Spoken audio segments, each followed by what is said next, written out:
What's up, everybody? It's Joe from Papa Jobo's, and today we're going to talk about the Marvels, not the actual scene-by-scene breakdown or even a review of it. You guys know what it's about. You've seen it. You can go watch other videos where they break it down scene-by-scene like I have. That doesn't matter to me. What matters to me is this question. Is this huge box office bomb, this complete failure, going to actually affect what we see in future movies and what we get for our entertainment and the shows that we want back? And I'm here to tell you, I don't think so. I think the answer to that is no. And the answers for that are pretty simple. The studios have told you they're not going to change.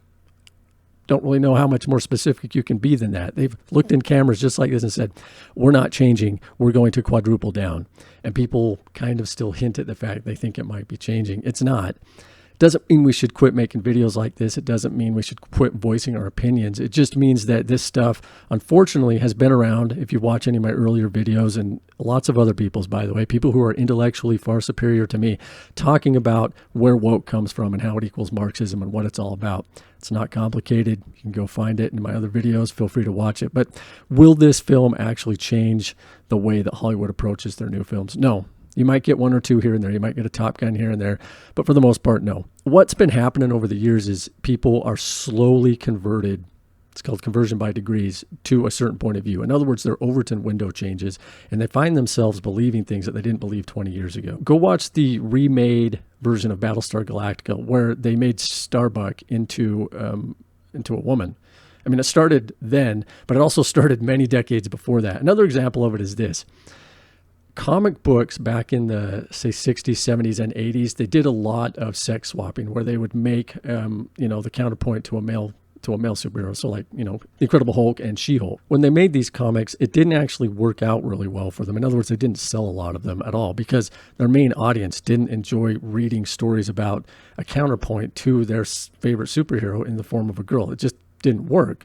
It wasn't something that appealed to guys. Now, as you got into the 80s, though, they actually started to sell fairly well.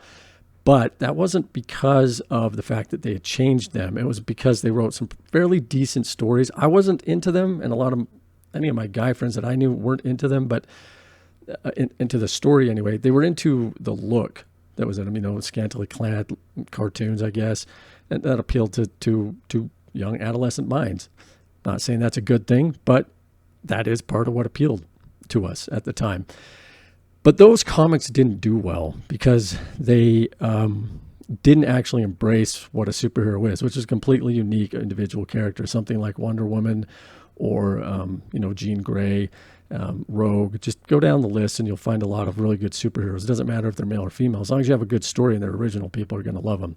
So this stuff didn't work back then, during a woke revolution back in the 70s, by the way, and even prior to that. And it's not going to work now. People don't like it. And that's, this film itself is what I would describe as complete wokeness, the absolute penultimate woke movie, where I'm hearing other people say, well, there's not a lot of woke in it. Well, there is a lot of woke in it. It's actually all woke. And the entire thing revolves around an idea that you can change one character, Captain Marvel, into three different characters, which is a convoluted mess, by the way, if you go look it up online. The story of that is nuts. They changed a 15-year-old boy who was Captain Marvel, actually Shazam, and somehow we got, Brie Larson's Carol Danvers or Captain Marvel. It's clearly not something that appeals to people, but sadly, there's still a few million people who went and saw this and still support this garbage and this nonsense, this stuff where ideology means more than a show or a movie or a background. Anyway, the other point I wanted to make is that superhero fatigue isn't actually a thing. We've heard it from all sorts of different people, many different camps. It's not an actual thing. If you come out with a superhero movie and it's good, it's going to succeed wildly. That is something that will never go bad for you if the movie is good. Period. I don't believe in superhero fatigue in the slightest. I think it's a nonsensical trope. So if superhero fatigue isn't a thing and men don't like, changing the sexes of your favorite superheroes in the form of comics, and this movie bombed, are we going to see changes now? Well, again, I'm going to tell you, it's not going to happen. You have the head of Paramount, the head of DC, Zaslav, you have Iger, you have Kennedy, all saying it's not going to happen. And then they back it up with actual films and shows where it doesn't happen. They don't care about this. I'm begging people to listen to me on this. Activists aren't going to change. They don't change, especially at the ages that these people are. They're not going to change. You're not going to see a sudden turnaround.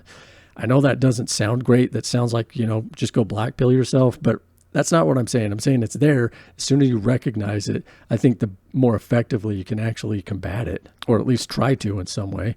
You see things like the Daily Wire really launching some good stuff, and hopefully they'll get the rights to other things and be able to make those. But there's a lot of little independent film studios out there that are trying to combat this. Now, that's hard to combat against the behemoth that is Hollywood and the Goliath that it is. But hopefully we can do it. But look, hopefully some of these smaller studios succeed. We're able to actually get some wins here. We're actually able to get some good content that we like seeing. I'm not trying to black pill people on this. I'm not trying to discourage you. I'm just trying to be a pragmatist here. The reality is that they have told us they're not going to change, and then they've backed it up with action. There's no better indicator of future behavior than that, So what do we do about it? Well, I'd say just keep supporting channels like this, supporting the people making independent content that makes sense and that is good. And, just don't give up. That's really all I could tell you. Tell me what you think. Tell me your point of view in the comments below. If you don't mind, go ahead and like, share, subscribe, and I will talk to you guys later. Thanks for watching.